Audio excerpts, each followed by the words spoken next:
though our assigned number is 2 for Wednesday. We're second in line. And the other 40 people go behind us. I don't see another one in view. Maybe might be the only one that night. Okay, they're out into town. They're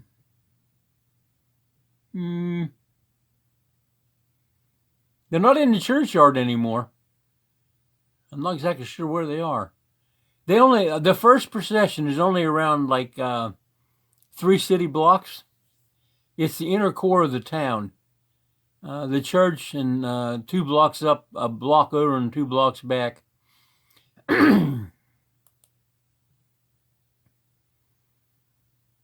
Okay, this is turning a corner.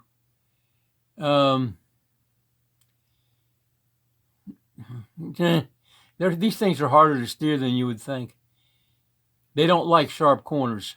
We're redesigning the carriage for when we get back. Okay, during this basic lap around town, they have what's called Stations of the Cross. There will be something up here amongst all these flowers on this elevated porch. The people gather around, and they have like a small mass. And there's not very many stations on the first night. Maybe 3. And somehow they've managed at 4 o'clock in the morning to get a space to take a picture. Or else there's probably only 1,000 people turned out that time in the middle of the night. More of the same place. People are gathering.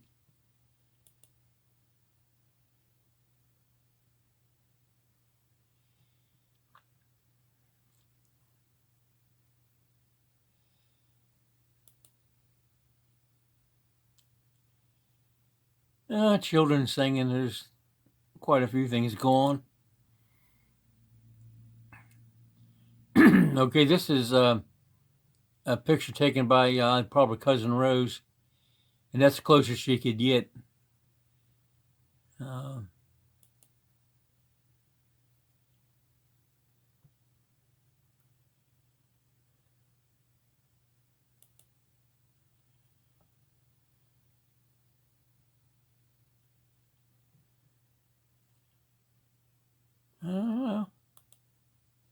That's Rose. She's got twin girls. Their name are Rose and Rose. I call them the bouquet. 3 roses. This girl's working in Novicitas right now as a nanny, but she was the last one in the bucket brigade pouring our house. So she's hoisted up basically 90-pound buckets of concrete, from her feet level. She was on the top scaffold and dumped it into the forms. And she's never been married, I think because her hair is an inch long. Just not popular. She's a wonderful person. It's a great personality, but no hair. Speaks English, Rose sort of speaks English. We, I guess you'd call it, rescued her and the kids. She come home one day, and the mother had been murdered in the house, and she left her children with the sister-in-law, her husband's sister, and that woman beat the kids with a frying pan, and one of them has permanent damage, an aneurysm or something. She takes pills every day. So we have an intermediate cousin, and Amar, wonderful fella. We're leaving the house to him. He asked us anything we could do to help him. We sent him plane tickets. So they abandoned their farm, and they live with us. And we let her do dishwashing and shopping, things like that. So she sort of has a job, and we pay her what she made in Mindanao. So we hope she stays. She's been there 2 years. I think she'll stay. She gets her own suite in the new house. So I think this is part of the school. The Catholic school is right next door to the church. So we're getting back close to where they started from.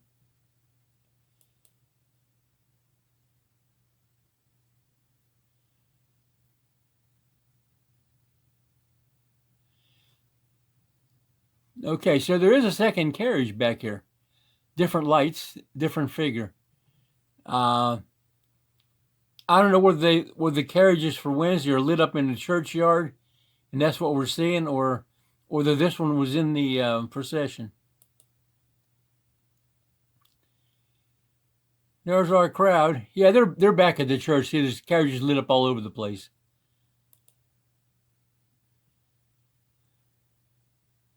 Same picture. And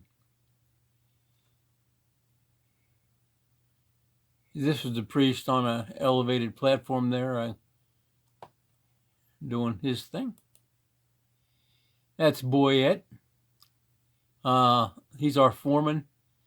Concrete finisher. He does not like to be foreman. But he does it because we call him security guard on Sunday. He lives in the house on the property, and he gets paid 7 days. So he's willing to do it for the 7 days. But if anybody else wanted that job, he'd hand it over in a second. He does not like telling people what to do. So my wife and him yelling, well, she does the yelling on Messenger at night. He's got one daughter lives with him, and his almost wife that I don't think they're actually married.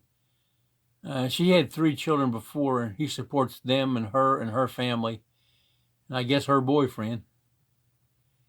This is somebody else's carriage. Some of them are really elaborate, and we're not seeing them right now. This one here is an ancient carriage. It's got pressed tin inserts pretty much all over it. They don't corrode. They might be silver, but I think they're tin coated. But they're formed into these shapes like they look almost machine stamped, but they may be made by hand. I can do that with copper. I've never tried it with tin. This is in the church parking lot.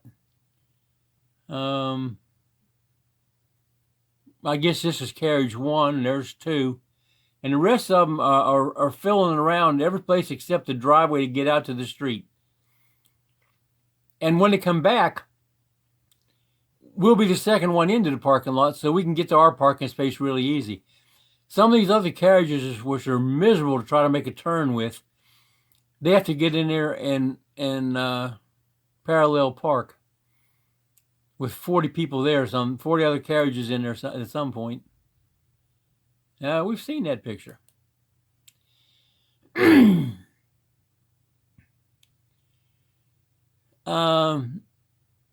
These are newer carriages. This one here is probably galvanized metal, broke into shapes, got applied moldings on it. The undercarriage probably got car tires, but very similar. The handle here is what pulls it. Usually on ours, is when the handle is down, it puts the brakes on. And some of them, when the handle is left go, it goes up, and that puts the brakes on. But the brakes are terrible. This is some community buildings on the side over here. In this one here, you can see that it's got all this ornate stuff on the outside. But by the size of it, you can tell it's a new one. They're all that big. We had a 2-day break between processions, so they poured the northwest corner. Thank you very much.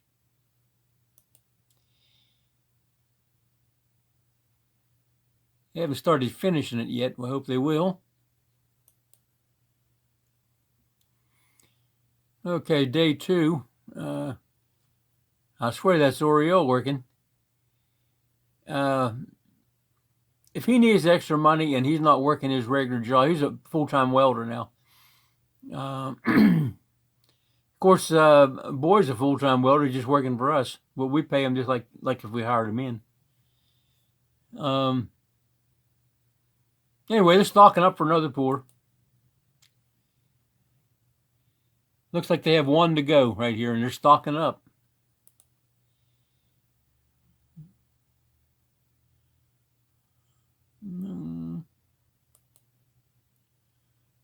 And that's our foreman, Boyette. Okay, I think we're back to processioning again. This will be the Wednesday procession.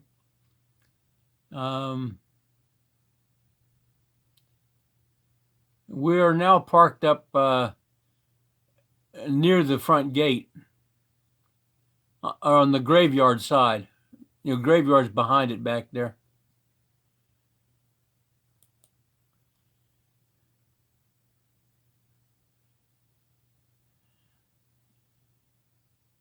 I wish they'd have took a picture of this whole mass of 40-some procession carriages. But you'll see different ones in different pictures. It's kind of hard to keep track of them that way. And here we are. I guess we're getting ready to go out the gate, because that's not our parking space, so I guess they're lining them up. And I had that picture a minute ago. Okay, this is the inside of that church. These the building is about the walls are like 8 foot thick at the bottom. They go up to about 3 foot thick at the top, and these columns are part of the wall. It's massive stones and adobe and stuff like that. And then they have these wood trusses. They're mostly 300 years old as well. They used to use these elevated things in the mass, but the mass has changed over the years. And there was a break-in in the church where they stole all the gold. And after that, everything was security gated and things like that. So it's less complicated interior now. We only have 2 rows of pews. The center aisle is open. And now we're outside, and it looks like the weather's about to destroy everything. And off we go. Oh, this lap on Wednesday is, I don't know, 2 miles long. It goes through the all the way out to Bucal 1. I think it goes into Bucal. And then it goes out to the main highway out there that goes to Naik and Ternate. Runs down that a while to the PUP University. And then down through by the schools. Turns again down there at Polar Drug someplace. And then back towards the church. And I think it goes on the intermediate streets as well as the outer loop. It covers what's called Poblacion. That means heart of town. It's in 4 barangays. It runs through the streets dividing the barangays. Okay, coming back apart again. It looks like our dog Suchai, but it's not. Suchai never leaves the farm. And that's several kilometers away. They don't take Suchai anywhere.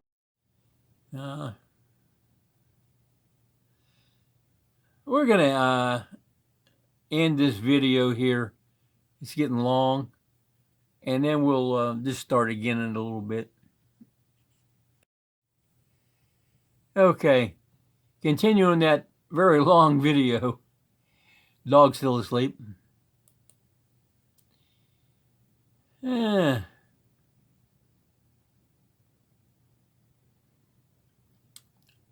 obviously they're cleaning up somebody.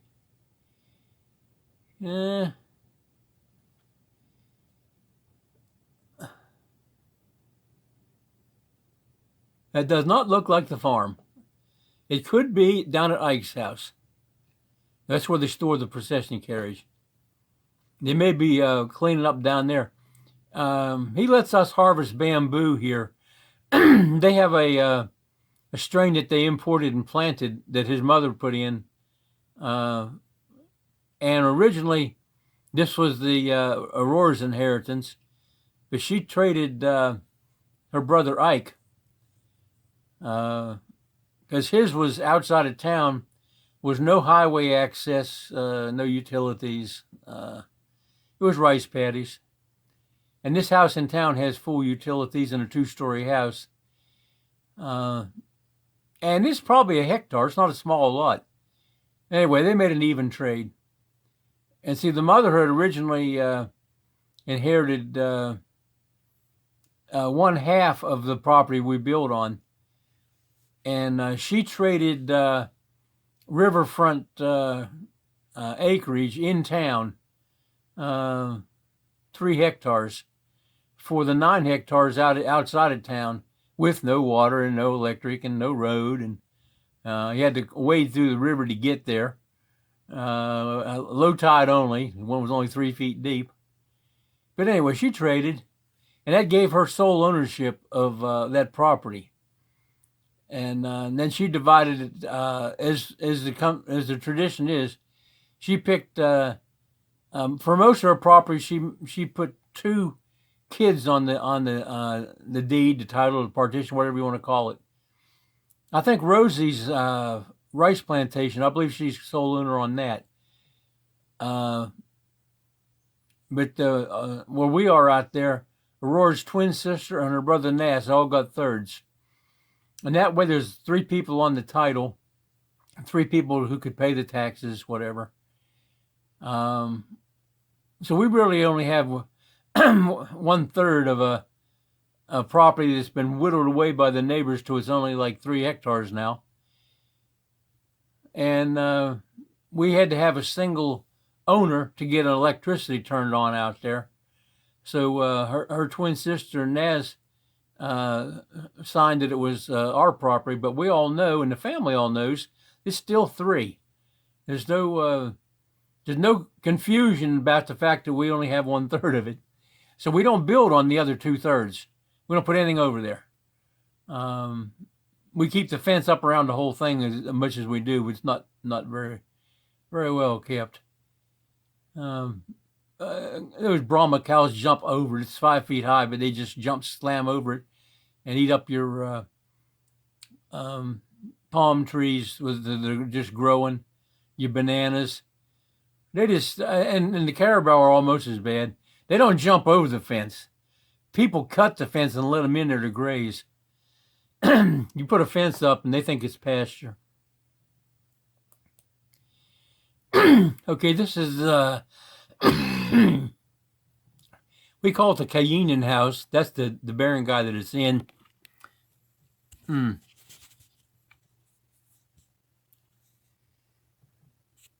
Well, the camera thing is turned off.